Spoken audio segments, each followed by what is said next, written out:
erosion, and how do sequences develop, and how do you change the variables, and how does that produce different things? And we need all those kinds of people. If everybody just wanted to do what I love doing, I probably wouldn't get to do it as much. I got to create an erosion table last summer for the Park Service. Cool. It's pretty fun. So, some of you know Laura Eaton, right? Laura was a grad student of mine who defended a year ago. She was a student, she did her undergraduate work at the University of St. Thomas, which is in St. Paul, Minnesota. And that's where Tom, my classmate, and his wife Lisa, who is also my classmate, both teach. So Laura was an undergrad student in the department that they're in.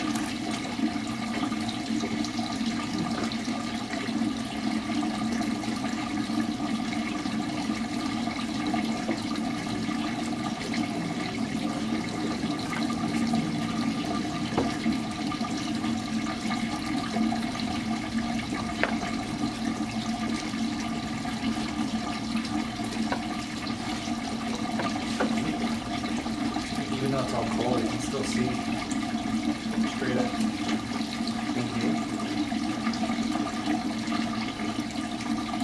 You're talking about down there. Yeah. Yeah. What am I eating, a banana? Going to the road. $10 you can make it in there. So the forceps on this side ending, and it's going, got on lap again. What's that, Margarita? Steven just pointed out the forceps on this one ended, and you've got on lap now. Up here, you've got straight, and then they drop down. Yeah, so actually what you're seeing, Carl, do you have the marker that actually has ink in it? Or I put it back up. okay.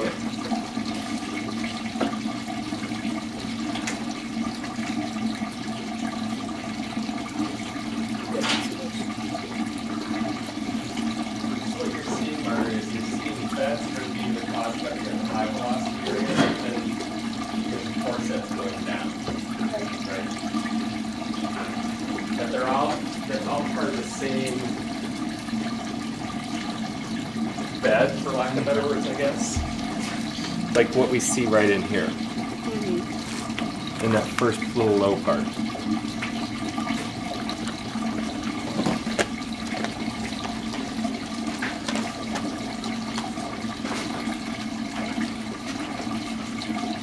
Okay, so while that's, I think we're getting close to the point where we're going to make a decision.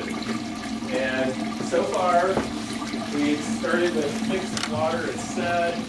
We had a specific sea level. We produced prograding. The sea level rise. We got our transgression. And so we had the transgressive system track, the little part that moves back towards the entry point. And now we've been prograding because we filled up the sea level, right? So then the next thing you guys said was we should have a sea level drop. It's going to cause a regression, and it's going to cause erosion. Okay? So I think that's what we're going to do next. But after we do that, we're going to need to go to this part relatively quickly because we don't want to erode all of this away. We just want to erode part of it, right? So after we do a sea level drop here, there's clarity about the fact that we need a transgression. The question is whether we'll need the transgression, right?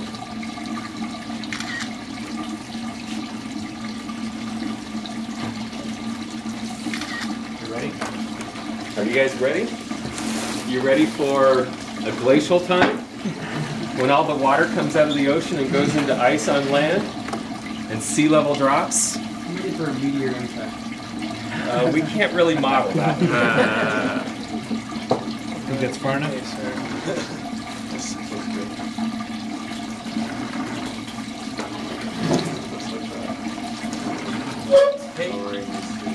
Yeah, let's see. We basically want to erode out those top sets is what we're trying to do. And I think that this, okay, do you see how, like on our side, there's a change in gradient. It's shallower up here and then it sort of steepens right in here. Okay, so what we've done is we've lowered sea level, so our base level's dropped.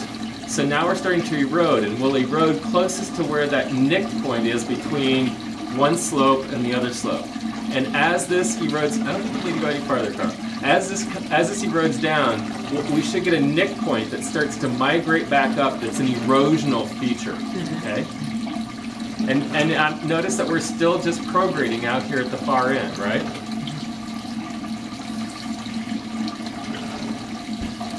And I don't know about on your side over there, but there were some clear foresets that curved into top sets, like what I went and drew on the board over there. And now those top sets are being eroded away over here. They're not all gone yet, but a bunch of it's been eroded away. So all you see now are the foresets that are going up to the erosional surface. So that's the top lap that you guys identified right below the sequence boundary. We're creating a sequence boundary right now by eroding the exposed area.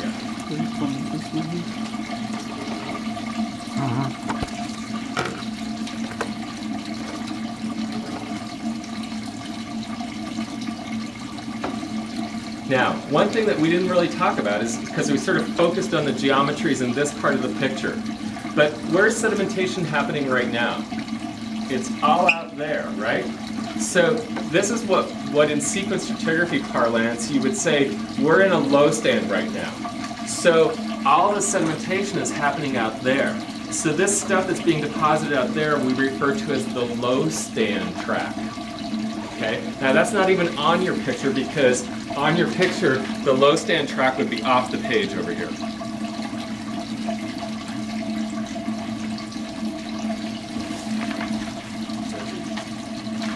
It'd be even farther out.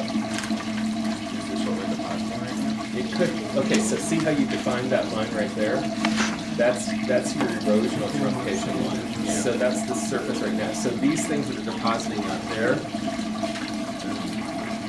could be part of that. And it could. Well, okay, so like in a real continental shelf slope deep marine setting, what we typically see are submarine canyons out here that carry the sediment out here and deposit submarine fans out here. So they behave a little bit differently than what you're in the classic sense. A low stand system track would bypass all of this, have just isolated canyons that this would be carried down a certain whole foreset like this, and so you get a low stand deposit forming out here. Okay. But what we're doing right now with that So no, because all of this is going to on-lap back on top of what you drew as your erosional boundary, right? This part right here and this part right here are all correlation. And they're going to be part of the transgression as we edit it. Yep. Is that what you call your siblings? Yeah, correlatives? Stuff that happens when Is that what you call your siblings? Correlatives? This part will be preserved, but what we're seeing right now is just this stuff. And we're still eroding off the top up here. And that's impressive. I see where your dilemma is coming from.